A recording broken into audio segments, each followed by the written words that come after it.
Well, greetings, viewers and voyeurs. Got that funk here with you. And it was 7 months ago today that I posted my first videos on YouTube.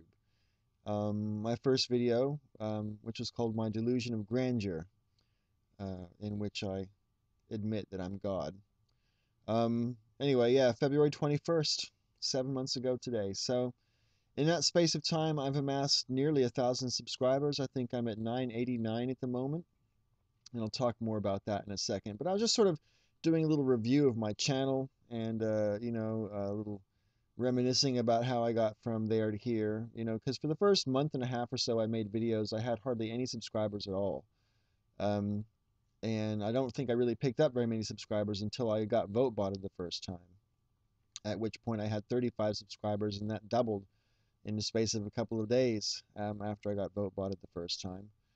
And it's been a steady uphill march toward 1,000 ever since then. Sometimes it goes quick and sometimes it goes quite slow. The quickest it ever went was when the drama was all kicking off with The Amazing Atheist and Coughlin 666, and I did quite a few videos in a row to TJ at the time. Um, and I seemed to pick up quite a lot of subscribers during that period of time. And I dare say a lot of the people I picked up back then probably don't really watch my channel anymore, because I do note that about 2/3 of my subscribers don't watch my videos every day. Anyway, so there's that. What else was I going to say about that? I was going to say something else about that. I want to do a big shout out actually to some of my biggest fans. And how do I ascertain who my biggest fans are? Well, here's the criteria that I'm talking about. Um, People who I know for sure watch either all or nearly all of my videos. How do I know this? Because they comment on all or nearly all of my videos. And without a doubt, I didn't even have to look this one up. I can tell you my three biggest fans, in no particular order, would be Bamboo for Tame Shigiri, Raven Slaves, and Bloody Red Iron. Known all three of those guys for at least 6 months now, and they comment on almost all of my videos. And I really, really appreciate the fact that you guys are so engaging. I think it's awesome. Holding up the female side of the equation, the only one I've had around for a really long time that's a regular commenter and a big fan and a big friend is Nellie Diddle, who I absolutely adore. And Nellie's one of those people, sometimes when you meet someone in your life and you think, oh, you really hit it off with them, but you wonder if you would have liked them when they were younger, or you wonder whether they would have liked you when you were younger. But I'm quite confident that had Nellie and I ever met at any point in our lives, we always would have hit it off. I think she's brilliant. Um, Running a close second to that would be Beware the Lizards 42, who is both enchanting and exquisite, and I adore her. And also Debbie Omi. Me and Debbie have only known each other a couple of months now, but she's certainly trying her hardest to catch up on the fanzine, and I really love it. So yeah, and I'm chuffed to bits that Debbie's one of the people who won one of the paintings as well. Anyway, so that's my fans. Thank you to everybody who watches, who ever thought I was worth subscribing to. I really, really, really super appreciate it. I think it's awesome. Looking over the videos that I've made so far, this will be the 245th video that I've posted in 7 months. So I don't know, that's a little bit more than one a day on average. And if you've been watching this channel a while, sometimes I do three in a day and sometimes I do one every 3 days. It really depends on how busy I am and whether I'm depressed or not. A depressed Bubba doesn't tend to make very many videos. Anyway, I was looking over the videos that I have posted to see who I've posted the most responses to. It probably won't surprise anybody to know that the most video responses I've done were to The Woods of Jordan. 9 of them has Got That Funk, and one of them, sorry, 2 of them as Jody Weiner. I wonder what the hell Jordan ever made of those, eh?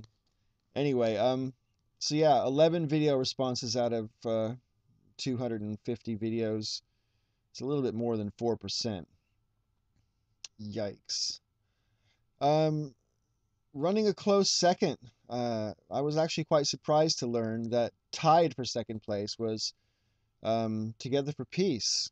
Now, I used to do a lot of video responses to Jack back when I was first starting out, and then Jack went quiet for a few months. And the first, I think, 5 or 6 responses I posted to Jack, he did put up as video responses, but the last 2 that I asked him to put up, he didn't. So I'm not sure what's up with that. Then The Amazing Atheist. I've also done 8 responses to The Amazing Atheist, and again, most of those were back during the Coughlin and TJ kickoff 4 or 5 months ago now. And other than that, because The Amazing Atheist was one of the first people I was watching, I did a couple of responses to videos that he did back in the early days. Now, in third place, I was delighted to note that I've done 7 video responses. Is that 7? Yeah, 7 video responses to Moonlit Night 817, who I am sad to announce, if you didn't already know, he seems to have closed his channel down. I'm absolutely gutted that Don's decided to leave YouTube, because I really feel that Don was a proper friend. You know, I know for sure if I knew Don in real life, we'd hit it off like old mates. You know.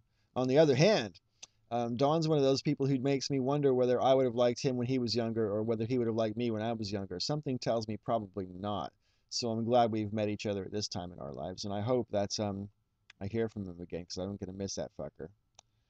Let's see. Next after that, I was really surprised to see that the fourth place position holds out for Nicotine 2. I've done 6 video responses to Nicotine 2, and I've only really known Nick for about 2 or 3 months. That's kind of cool. And then after that, it's The Atheist Antidote. I've done 3 responses to him as Got That Funk. Well, 3 videos to him, not responses. And 1 as Jody Wiener. And I would love to know, Brock, what did you ever watch that video that Jody did to you? What'd you think about that one? I'd be very interested to find out. And of course, I've done the odd single or double video responses for various people: Scouse Caspa, Ginger Greek, I'm Matt O'Neill, others, Chikamumu. So yeah, I love doing video responses, and I particularly like the fact that when I looked over this list, almost none of them were ponage videos, and almost none of them had anything to do with religion, which is quite a relief, I can tell you. Anyway, right. So I'm coming up on 1,000 subscribers, and for my 250th video, I'm going to do my question and answer video. But I'm going to tell you what the question criteria is now, and then I'll do the answer video for my 250th video. So here's what I want. Rather than asking me any kind of sort of random questions, because that can get quite tedious, and I note that quite a few other people are fielding questions at the moment, and I don't want all your subscription boxes to be filled up with the same sorts of questions. So, what about this for an idea? Um, Ask me one of 2 possible questions. You get to make the question up yourself, right? But here's what I want.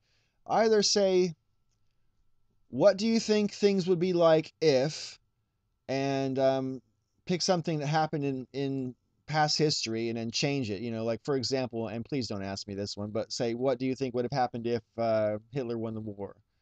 You know, or something like that. Or if you don't want to go past tense, go future tense and ask me, what do you think would happen if, and then pick something in the future. Oh, I don't know, like what do you think would happen if Iran carried out a nuclear explosion test? Or something like that. You get the idea. Could be anything. Doesn't have to be political. Doesn't have to be religious. Could be my own personal life, whatever. But what would have happened if, or what do you think would happen if? Your question should start one of those 2 ways. And I'd love to see your responses. Be creative. Let's have some fun with this, eh?